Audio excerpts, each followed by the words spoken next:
Welcome to The Explainer. Today, we're talking about a material you see, touch, and walk on every single day. But you probably don't think about it much: cement. You know, that gray powder?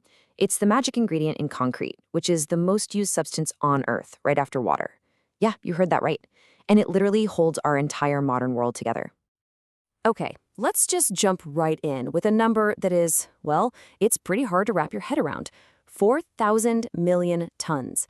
That is roughly how much cement we produce globally every single year. To put that another way, it's more than half a ton for every man, woman, and child on the planet.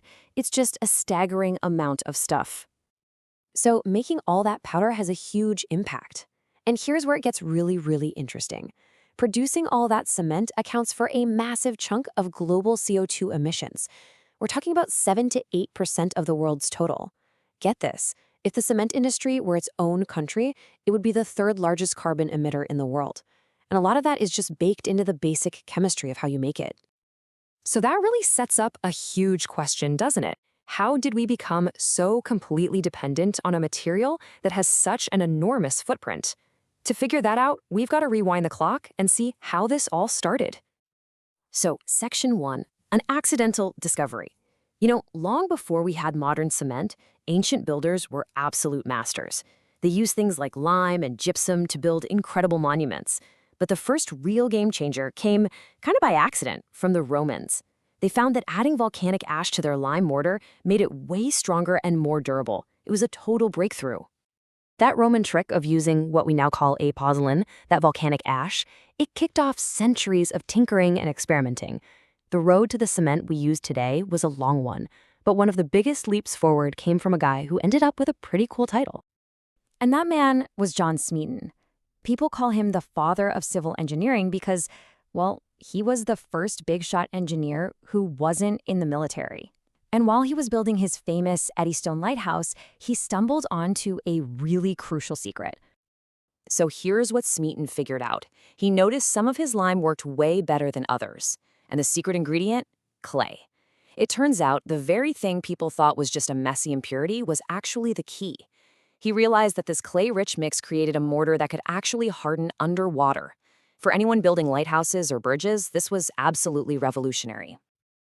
All right, Section 2, the power of a name. So Smeaton cracked the chemistry, but the next guy on our list, well, he wasn't just an inventor, he was a marketing genius who created a brand so strong we still use it today, almost 200 years later. Enter Joseph Aspdin. In 1824, he patented his new and improved cement. And here's the brilliant part. He called it Portland cement. Now, it had nothing to do with the city. He named it after the super famous high-quality building stone from the Isle of Portland. By doing that, he instantly made his gray powder sound strong, durable, and premium. And you can see just how powerful that name was. It's kind of like how people still say Xerox when they really mean photocopy. The brand just became the product. The patent expired a long, long time ago, but the name Portland stuck. It's still the default term for most cement we use today. Okay, Section 3, the need for speed. But here's the thing. The cement that Joseph Aspdin made is a world away from what we use now. And the single biggest reason for that change can be summed up in one word: speed. Our whole world got faster, and cement had to catch up. Think about it.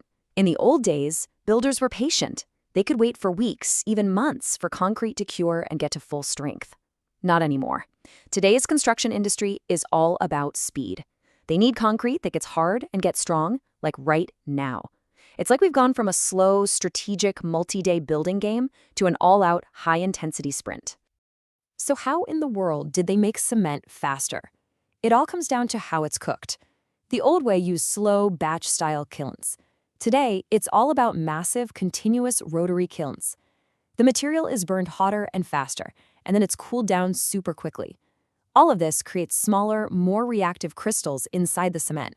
And it's pretty simple. The smaller the crystal, the faster it reacts with water, which is what gives modern cement that incredible early strength. So, Section 4, making modern cement. What does this whole high-speed process actually look like? Well, it's an absolutely massive, non-stop industrial machine that runs 24/7, 365 days a year, just to keep up with demand.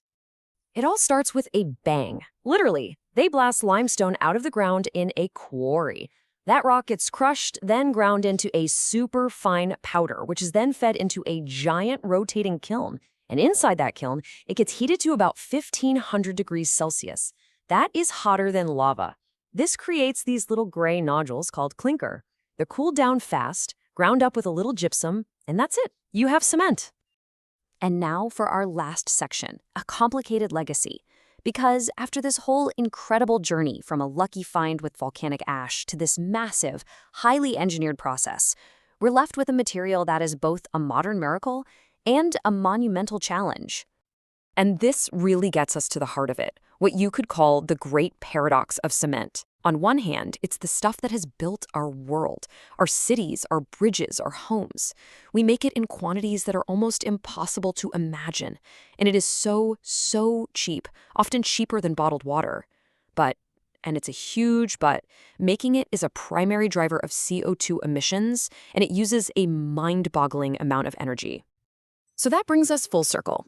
We've completely mastered this incredible material, but now we're grappling with the consequences.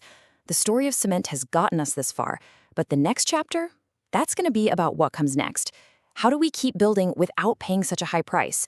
So the big question isn't about the past anymore. It's about the future. Our world is built with cement.